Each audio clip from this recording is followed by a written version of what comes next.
Hi everyone, and thanks for tuning in to this introductory video on strength training for cyclists. My name is Amanda Leibovitz and I am one of the cycling coaches for Team SOCOM. In addition to supporting military and civilian athletes in the sports of cycling and triathlon for the last 10 years, I have also been an endurance athlete in my own right and have come to learn of the importance of integrating strength training into our overall cycling programming. Strength training is an incredibly important part of your endurance training program in order to keep you injury-free and performing at your best. I have brought in my good friend Sam Oswegen, who is a certified strength and conditioning coach with several years of experience working with Division I athletes in football, hockey, and Olympic sports. He and I are going to walk you through a series of exercises that will improve your strength specifically to help with the demands of cycling and keep you injury-free and achieving new PRs as often as you possibly can. For those of us riding upright bikes or recumbent cycles, our success in the sport of cycling really depends on the strength of our legs. This is why we have put together a series of 2 bilateral and 2 unilateral movements that are really going to help us capture that lower body strength, but also engage some of our core so that we can get as much power as possible driving through our pedals with every pedal stroke. So we will get started with our bilateral series, which includes using both of your legs at the same time to complete a movement. And we've put together a great squat pattern and a great bridge pattern to really help you get the most out of these exercises. I'm going to turn it over to Sam to demonstrate and explain the technical cues in more detail so that you can do this safely and effectively in your own home. Well, Sam, thank you so much for taking time out of your day to help me shoot this video. Of course, I am a subject matter expert in the endurance side of cycling training, but you are obviously the subject matter expert for the strength and conditioning side of training. Could you take a moment to share with whoever's watching this video today a little bit about why it is so important that strength training be a part of our daily activities? Sure. So strength training and strength enhancement are very important for athletes, endurance athletes, power athletes, speed athletes, as strength is the foundational quality upon which power and speed are going to be built on. The stronger an athlete is, the more training load they're able to handle safely, the less likely their chance of injury throughout training, and the better chance they have of building on top of that with speed and power training down the road. For the bodyweight squat, in order to help maintain an upright torso, hands can be placed directly in front, arms straight, feet slightly outside the hips, angled slightly outwards with the toes if comfort allows. Important to start the squat with the hips. I want you to imagine sitting back down onto a chair, down and back, eyes forward. Make sure we sit all the way to depth and all the way through the sky. Bodyweight squat from the side, hands out in front, making sure our torso is upright, feet slightly outside the hips, toes angled slightly out, down and back with the hips, making sure we have a similar sitting pattern as if we were sitting on a chair, and then returning back to an upright position. To help with the torso position of the bodyweight squat, you're welcome to add a light weight to your arms throughout the exercise. I'm using a bag of quinoa. However, you're welcome to use a book, a bag of cans, anything throughout the house that you could have. Start with this again, extended out in front, feet outside of hips, pressing the counterbalance weight directly in front throughout both portions of the movement, up and down.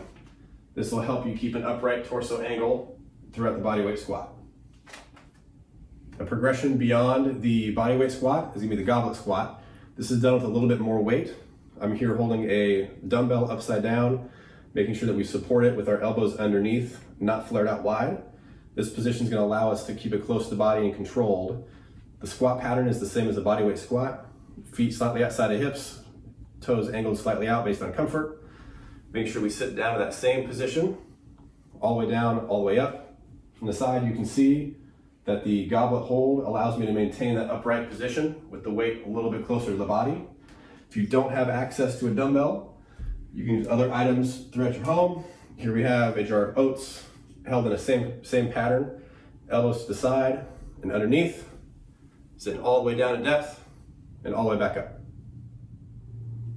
For our second bilateral exercise, we're going to start with the glute bridge. For the glute bridge, lay flat on your back, knees bent about 90 degrees, feet flat on the floor. With the arms, they can either lay flat to your side or across the chest. To start the exercise, we're going to maintain the same position on our knees, drive our hips to the sky and squeeze our glutes. We want to maintain a straight position from shoulders through hips, through knees, and then return back down to the ground.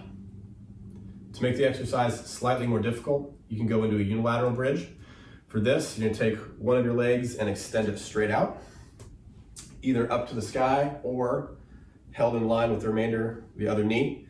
Same position for the bridge at the top. When we bridge up, we want a straight line from shoulders through hips, through knees. Now that we've become familiar with some bilateral movement patterns that will help us become stronger and more powerful cyclists, we're going to review some unilateral movement patterns to really help us get the most out of every single pedal stroke. For those of us riding upright bikes or recumbent cycles, we know we are really only using one leg at a time to drive power through the pedals. So this sequence of movements will really allow us to get the most out of every pedal stroke down and also every pedal stroke up the back end. Next, we're going to talk about our unilateral loading. So for these exercises, we've chosen the split squat to start. With the squat position, it's almost easier to start at the bottom. When we begin, we want to start with our knee and our hip and our shoulder stacked right over each other, and the other foot flat on the ground in front.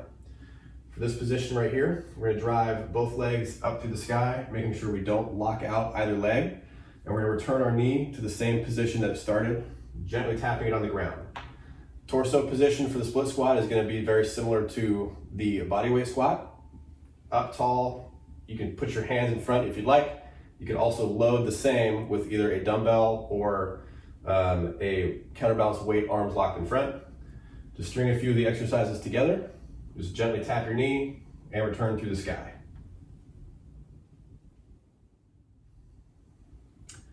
For the split squat from the front, what we can focus on once we start position, again, stacking our knee, our hip, and our shoulder.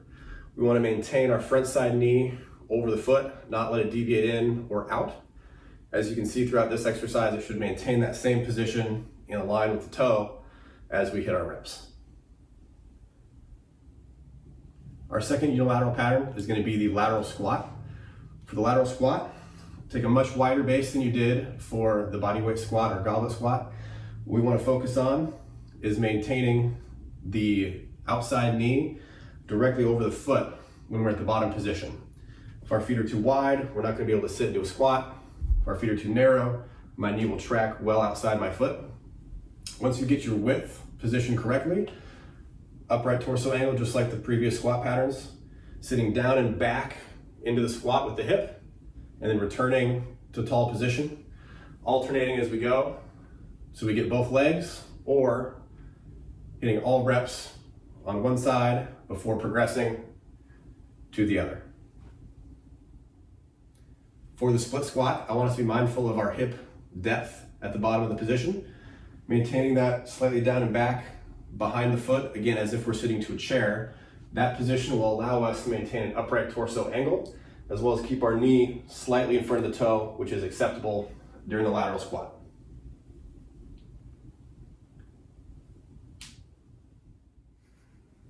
So now you have 4 great movement patterns to incorporate into your strength training to really benefit your skills, power, speed, and endurance as a cyclist. But we also want to remember that our core is an incredible part of where we're driving our power as we are on the bike. And so we're gonna share a couple of our favorite core exercises with you now. For the first core exercise, we're gonna talk about plank and plank variations. To start, we're gonna start with just a normal elbow bridge position, maintaining a strong back, pressing your elbows down through the ground to make sure we don't sag. We want to maintain a straight line from our shoulders, through our hips, through our feet. To add a little bit of difficulty to a traditional plank, you can take one of your arms and reach forward, trying to fight rotation in the hips before you return it back underneath. To make this an easier movement or more difficult, we can also adjust the feet. The wider the feet, the easier it's going to be to maintain that solid core position as we reach forward and backward. The more narrow the feet, the more difficult the movement. Our second core movement is going to be a push-up bridge. This is an extension of the elbow bridge, just slightly more difficult. Body positioning stays very, very similar. We want to maintain a straight line from our shoulders through our hips, through our feet. To make this a more difficult movement, you can take one of your arms and either reach forward or tap and hold the shoulder.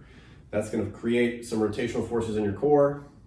Adjusting the feet in or out is going to make that also a more difficult movement. The wider the feet, the more stable it is, the easier it's going to be. As you become more proficient, you can work your feet closer together to create more of a difficult pattern. For our second core exercise, we've got a dead bug and dead bug progressions. Setting up similar to a glute bridge, but we're going to make some small adjustments. Now that you're in this position, we're going to bend our hips and our knees to a 90-90 position. Knees stacked directly over hips. Arms extended directly overhead, similar to the squat patterning. We want to maintain our low back rotated and pressed down tight against the ground. If you can reach under your back and feel space, you got to press your back down a little bit harder. From this position and maintaining that low back contact on the ground, we're going to take one leg and press it out through the wall, slight hold, and then pull back to that start position, alternating right and then left as we go. To make this a slightly more difficult movement, we can straighten our legs, and instead of having a press out, we can drop one leg at a time, still working to maintain that low back position and tension throughout the core. In order to load this movement and make it slightly more difficult, we can add weight to the upper body. This will help maintain a little bit of tension as well as allow you to maintain that back contact on the ground.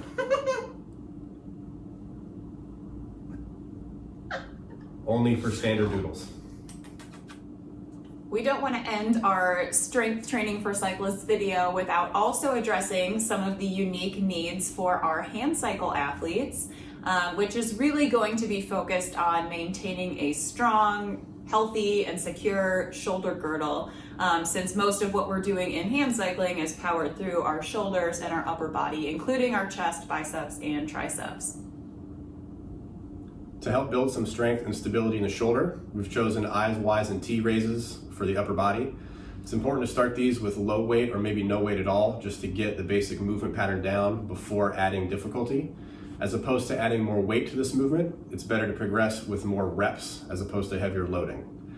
Depending on your level of injury, you can do this seated in your wheelchair or in any other upright position. To demonstrate, I'm going to start using 1 pound can of beans.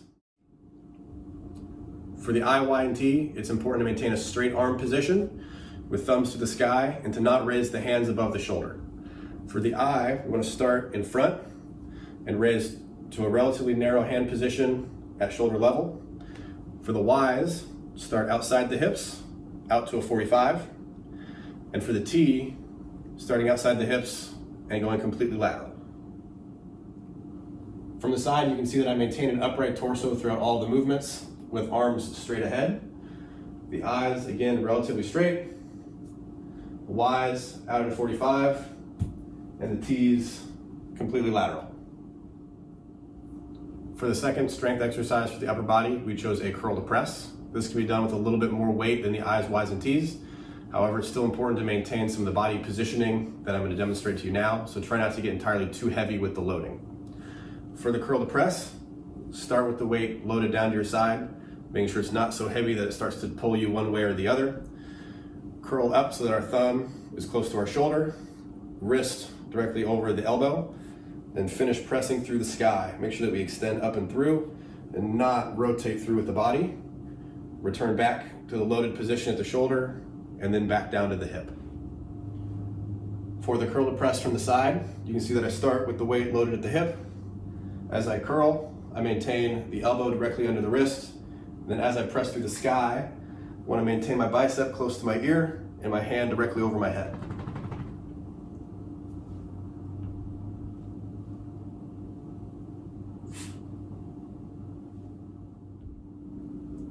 Thanks for tuning in today to learn a little bit more about how strength training can help you reach your cycling goals of becoming a stronger and more powerful cyclist. We have shared some of our favorite movement patterns with you and hope that you're feeling comfortable and confident integrating these into your own programming at home. One thing to keep in mind as you are incorporating strength training more regularly into your routine would be that because cycling is an endurance sport, it is almost always better to increase your number of reps rather than to increase the amount of weight you're lifting or using with any particular movement. Similarly, if you find that you are so sore after any one workout that you can't successfully complete your cycling training, it might be a good idea to dial things back in the gym. But again, thank you so much for tuning in, and we wish you all of the best of luck with your training and racing.